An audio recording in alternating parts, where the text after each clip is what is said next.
Assalamu alaikum wa rahmatullah, j'espère que vous allez bien. La sourate que nous allons étudier aujourd'hui est une sourate mécoise qui comporte 26 versets. Le prophète alayhi wassalam avait l'habitude de la réciter lors de la prière du Jumu'ah ou lors de la prière des deux célébrations. Allah nous dit dans le sens du verset « T'est-il parvenu le récit de l'enveloppante ? Ce jour-là, il y aura des visages humiliés, préoccupés, harassés. » L'enveloppante Roshia est l'un des noms du jour de la résurrection, car il s'étendra et recouvrira l'ensemble des hommes. En ce jour terrible, il y aura des visages inquiets et des cœurs saisis de crainte. Ibn Kathir explique que les incroyants auront accompli de nombreuses œuvres pour lesquelles ils se seront fatigués, mais cela ne leur sera d'aucune utilité. En fait, ceux qui ont refusé de suivre la religion de vérité ne seront pas excusés, et c'est pourquoi ils brûleront dans un feu ardent et seront abreuvés d'une source bouillante. De surcroît, la nourriture des hôtes de l'enfer est constituée de plantes épineuses qui n'engraissent ni n'apaisent la faim. Autrement dit, fait partie des supplices des gens du feu de se nourrir de plantes épineuses ainsi que de l'arbre de Zaqqum en rétribution de leurs mauvaises actions. Néanmoins, au jour de la résurrection, il y aura également des visages rayonnants, ceux des vertus. Ce jour-là, il y aura des visages épanouis, contents de leurs efforts, dans un haut jardin où ils n'entendent aucune futilité. En effet, ceux qui se sont efforcés ici-bas de suivre la droiture, ceux-là sont les bien guidés et Allah est miséricordieux envers les croyants. C'est pourquoi il les introduira dans son paradis où ils se réjouiront de leurs efforts. De plus, ils bénéficieront de nombreux délices comme des divans bien élevés, des coupes et des coussins bien rangés, ainsi que des tapis étalés et de nombreuses sources. Ils n'y entendront alors aucune futilité. Tout ceci prouve que le paradis est un lieu de confort absolu, d'abondance et de beauté suprême. Bien entendu, bien que nous connaissons le nom de certaines récompenses paradisiaques, nous ne pouvons concevoir leur réalité profonde comme nous l'avons déjà vu sur la chaîne.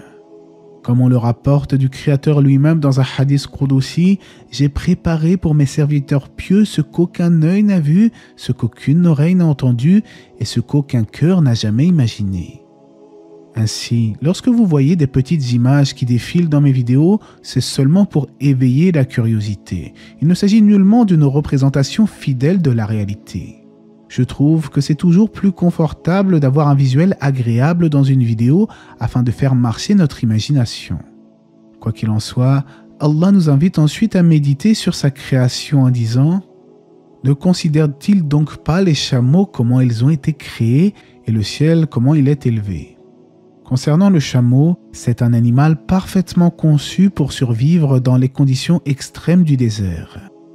L'un de ses traits les plus frappants est sa double paupière transparente qui agit comme une protection naturelle contre le sable lors des vents violents.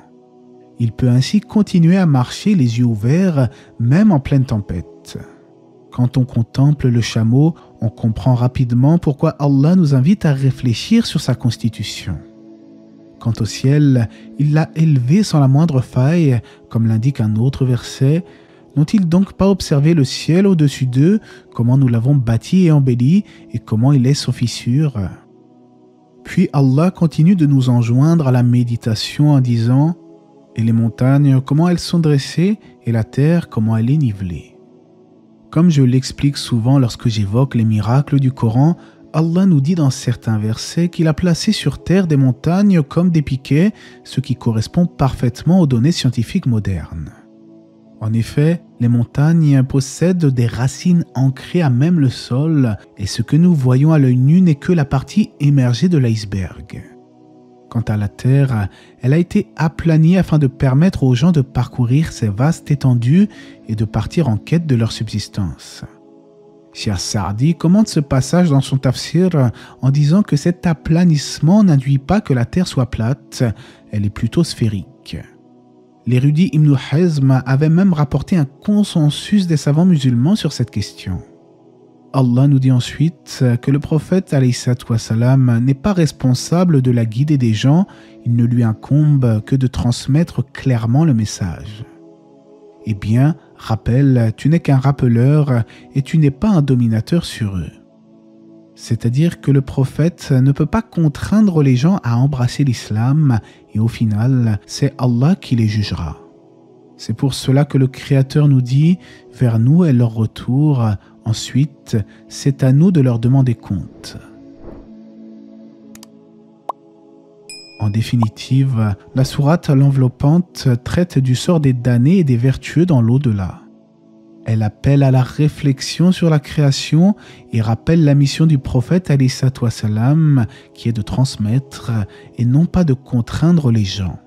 Chaque être humain est responsable de son choix et c'est ainsi qu'Allah nous dit dans le Coran qu'il n'y a pas de contrainte en religion.